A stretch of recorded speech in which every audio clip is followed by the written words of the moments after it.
ही आम्ही देशभक्त युवक, राष्ट्रभक्त युवक हे संपूर्ण वंदे मातरम म्हणणारच। आणि यासाठी ज्यांनी आम्हाला संविधान दिलं त्या परमपूज्य डॉक्टर बाबासाहेब आंबेडकरांच्या स्मारकापाशी। तर राहुल गांधी आता कार्यक्रमाच्या ठिकाणी पोहोचतायत। ही थेट दृश्य आपण या ठिकाणी पाहत आहोत आणि राहुल गांधी कार्यक्रमाच्या ठिकाणी पोहोचलेले असून ते आता इथे राजर्षी छत्रपती शाहू महाराज यांच्या पुतळ्याला अभिवादन करतील आणि त्यानंतर व्यासपीठावर पोहोचतील।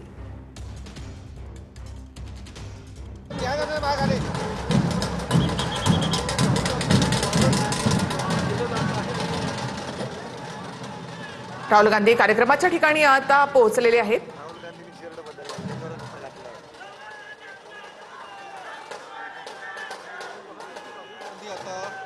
छत्रपती राजर्षी शाहू महाराजांच्या पुतळ्याला अभिवादन करणार आहेत। आपण पाहतो की आता ते या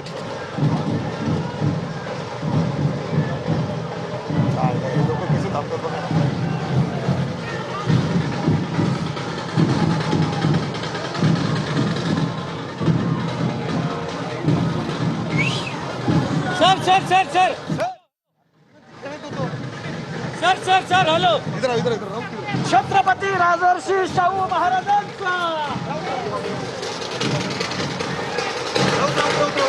आपण पाहतो शाहू महाराजांच्या पुतळ्याला अभिवादन केलं जात आहे आणि त्यांच्यासोबत छत्रपती खासदार शाहू महाराज देखील उपस्थित आहेत आणि भाजप काँग्रेसचे प्रदेशाध्यक्ष हर्षवर्धन सपकाळ देखील राहुल गांधी सोबत आहेत आणि या ठिकाणी ते सगळे माहिती या ठिकाणी देताना पाहायला मिळतात आणि विजय वडेट्टीवार या ठिकाणी उपस्थित आहेत। सर्व काँग्रेसचे जे नेते आहेत ते देखील या ठिकाणी राहुल गांधी सोबत उपस्थित असल्याचं आपल्याला पाहायला मिळतं आणि राहुल गांधी आता या ठिकाणी जे काही महात्मा जे आहेत अनेक त्यांचे फोटो या ठिकाणी लावण्यात आले त्यांना अभिवादन करतायत आणि त्यानंतर या ठिकाणाहून थेट ते कार्यक्रमस्थळी पोहोचतील।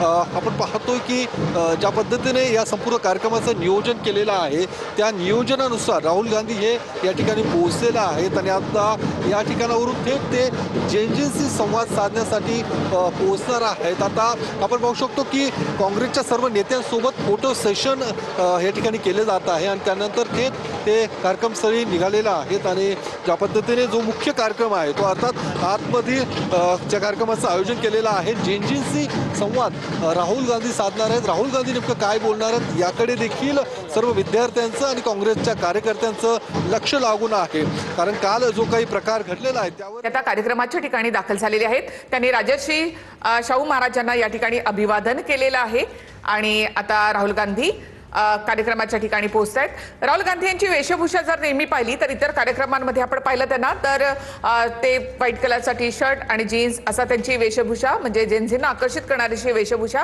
पुण्यामधल्या या छात्रौकीगुंच्या कार्यक्रमासाठी पिवळ्या रंगाचा लिननचा शर्ट त्यांनी घातलेला आहे, ट्राउझर आहे आणि एकदम साध्या वेशभूषेमध्ये राहुल गांधी या कार्यक्रमाच्या ठिकाणी पोहोचलेले आहेत।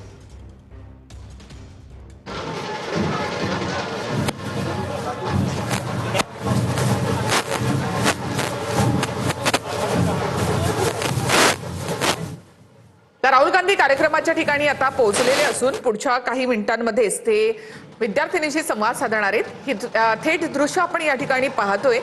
मोठी गर्दी या कार्यक्रमासाठी झालेली आहे। विद्यार्थिनींमध्ये प्रचंड उत्सुकता शिगेला पोहोचली आहे। राहुल गांधी नेमकं काय बोलतात, बऱ्याचशा विद्यार्थिनी ह्या राज्याच्या कानाकोपऱ्यातून आल्या आहेत आणि राहुल गांधी नेमकं कसे दिसतात, कसे बोलतात हे पाहण्यासाठी आम्ही इथे आलो। त्यांना आम्हाला काही प्रश्न विचारायचे आहेत असं या विद्यार्थिनी म्हणालेल्या होत्या आणि ही दृश्य पाहतोय की काँग्रेसचे कार्यकर्ते पदाधिकारी देखील मोठ्या संख्येने आहेत। या कार्यक्रमाच्या निमित्तानं काँग्रेस कार्यकर्त्यांमध्ये पदाधिकाऱ्यांमध्ये सुद्धा तेवढाच एक उत्साह पाहायला मिळतो। दुसऱ्या बाजूला पुण्यामध्ये भाजपचा वंदे मातरम गायनाचा कार्यक्रम अपमान केलेला लोकांचा कार्यक्रम चालू आहे आणि दुसऱ्या ठिकाणी आज आपण सगळेजण एकजूट होऊन वंदे मातरमचा सन्मान करण्यासाठी वंदे मातरम हे गीत गाण्यासाठी आपण एकजूट झालाय आणि आपल्या सर्वांचे मनापासून आभार मानतो। आपण आता 2 मिनिटात वंदे मातरम हे गीत गायचं आहे। सर्वांनी एकत्र येऊन